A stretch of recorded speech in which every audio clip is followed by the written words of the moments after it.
Yeah. Okay. So good morning, everybody. We'll continue with Julius Caesar, Act 2, Scene 1.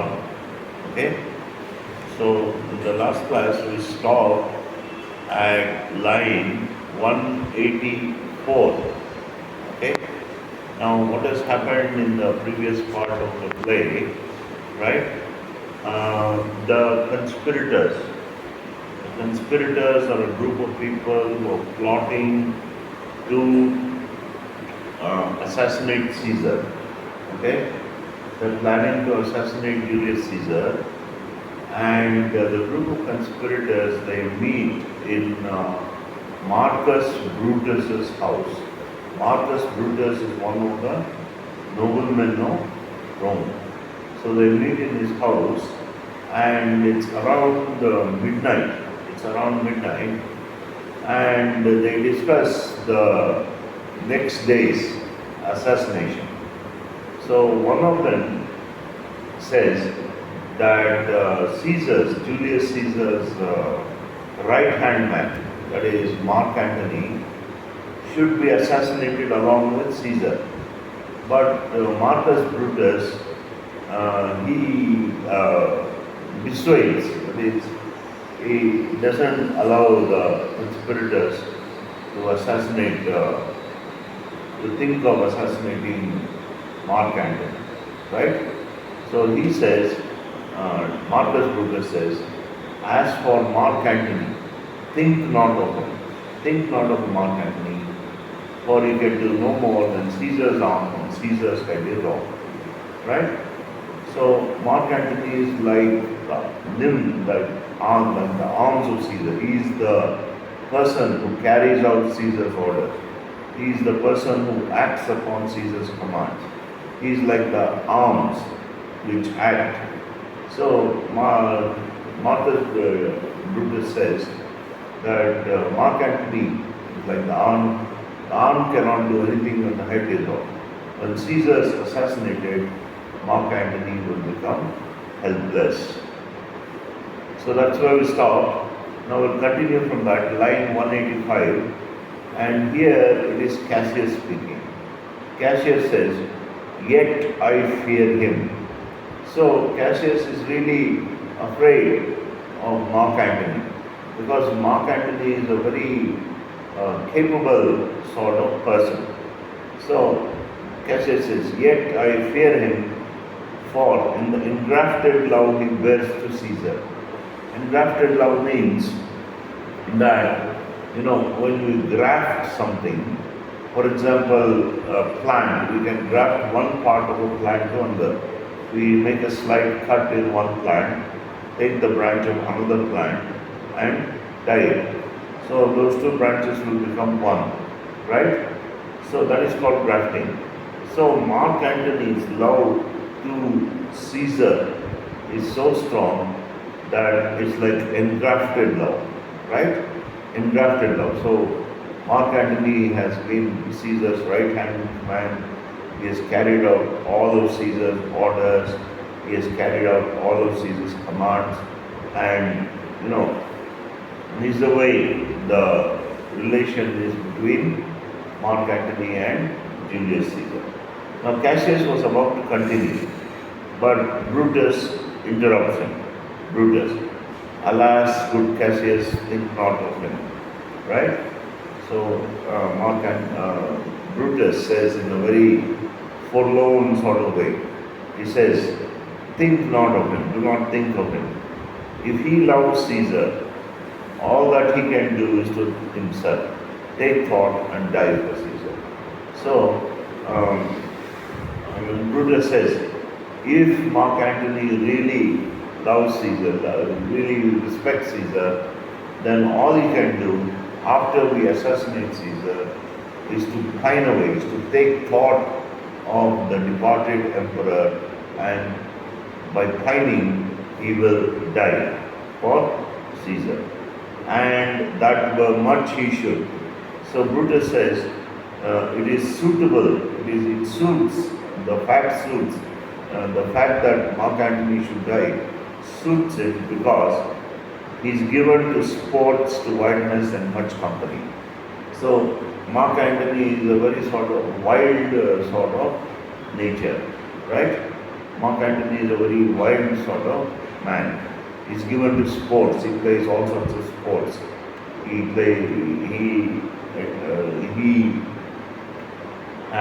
participates in athletics. Then he's given to wildness. Wildness means much merrymaking, drinking, cavorting, dancing. He's given to wildness and much company. So Mark Antony has a lot of friends. So this is a sort of man that Mark Antony is. So Brutus says, because of this nature of Mark Antony, it's suitable that he should take thought and die for Caesar, right? So Trebonius, on one of the next conspirator, he says, there is no fear in him. No, so there's nothing to be afraid of in Mark Antony. Let him not die. So they come to the decision that Mark Antony will be spared. Mark Antony will be allowed to live, right? For he will live and laugh at this hereafter, says Trebonius. So Trebonius says, he will live. He may live long, let's say. But after some time, he'll remember this sad event. He'll remember this disappointment, great disappointment in his life. And after some time, he will look up and he will laugh at it, right? That is what often happens. Often we have some difficult experiences, and when we're dealing with the difficult experiences, it becomes very, hard on us. But after some time has passed, we look back on this as a memory and we smile or we laugh. How could such things be? So Trebonius says that the assassination of Caesar, no doubt, will cause a lot of thing in Mark Antony, but after some time he will laugh at it. So the clock strikes. The clock strikes. Brutus, peace. Let us count the clock. So let us listen to what time it is. The clock has stricken 3, says Cassius. So now it is 3 a.m. in the morning. Trebonius says, it is time to part. Let us now disperse. This meeting is over. Let us now disperse. Let us go to our respective homes and then meet next morning.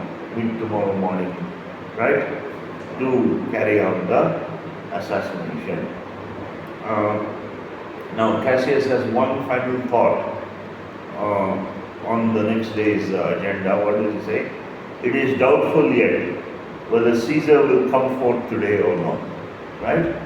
So Cassius says it is doubtful whether Caesar will come forth. Come forth means whether he will come out of his palace that day.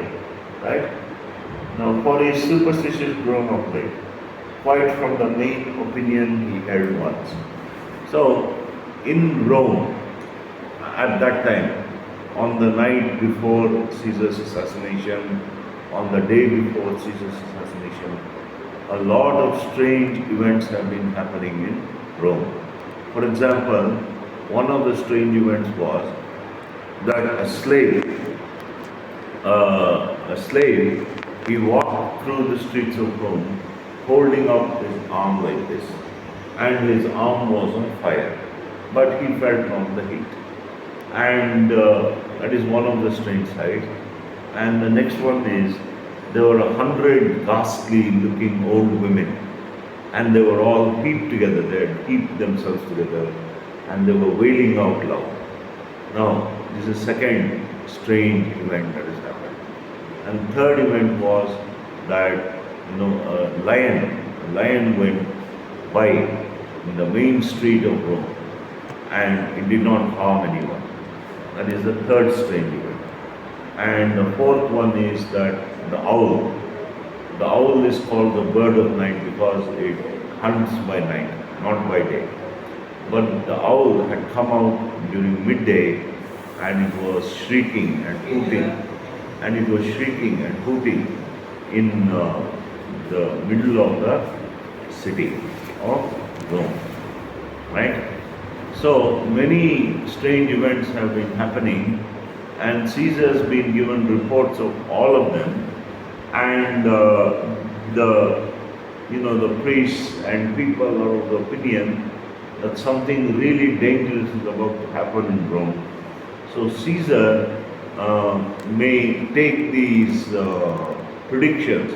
They're actually predictions because you see, uh, when an ordinary person on the street, when he died, nothing happens. Life goes on as before.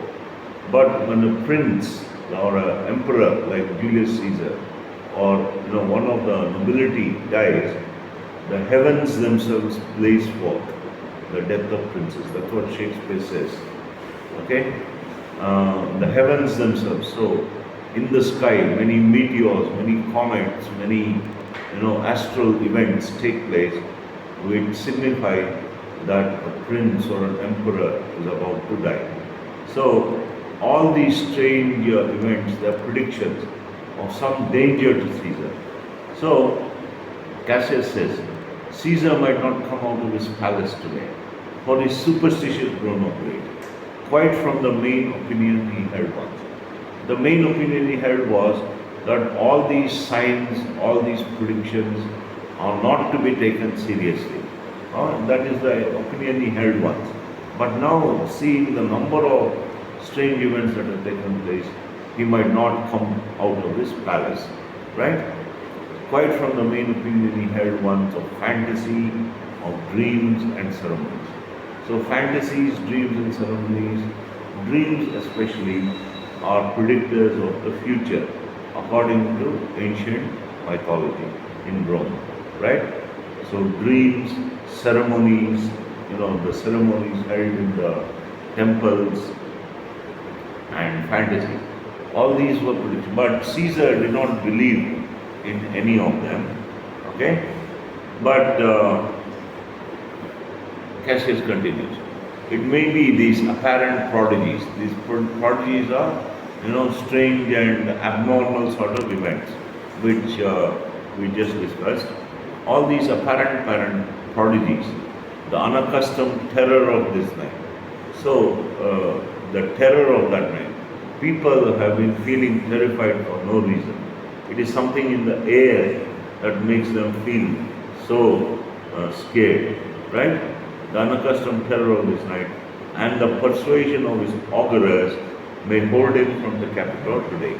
The persuasion of his augurers. Augurers are the priests. And all these people, they may hold him from the Capitol. They may, stop him from coming to the Capitol. The Capitol is the houses of parliament, right, in ancient Rome. So they may stop him from coming to the Capitol that day. But Decius Brutus, that is another of the conspirators. There are two Brutuses. One is Marcus Brutus, the other is Decius Brutus. So Decius Brutus says, never fear that. Don't worry about that, he says. For if he be so resolved, if he has decided not to come, I can oversway him. I can oversway him means I can persuade him, I can make him change his mind about coming to the Capitol. I will persuade him, he said. For he loves to hear that unicorns may be betrayed with trees, and bears with glasses, elephants with horns, lions with coils, and men with flatterers. So these are all the ways of trapping various things. Unicorn is it's a mythological animal. It is like a horse, but it's got a horn on its head. So unicorns may be trapped with trees, and bears, that is grizzly bears, can be trapped with glasses, that is mirrors. Elephants can be trapped by a hole in the ground. Lions can be trapped with snares, toils, and men can be trapped by flatterers, right? So, but when I tell him he hates flatterers, says Julius, when he tells Caesar, you are so mighty that you are above flattery, you are not easily persuaded by praise of your mighty self. When I tell him he hates flatterers, he says he does. He says, Caesar says, I do hate flatterers, being them most flattered. So when he is told that he hates flatterers, that is when he is most flattered. So let me work. So let me try to persuade him, says Decius. For I can give his humor the true bent, and I will bring him to the capital.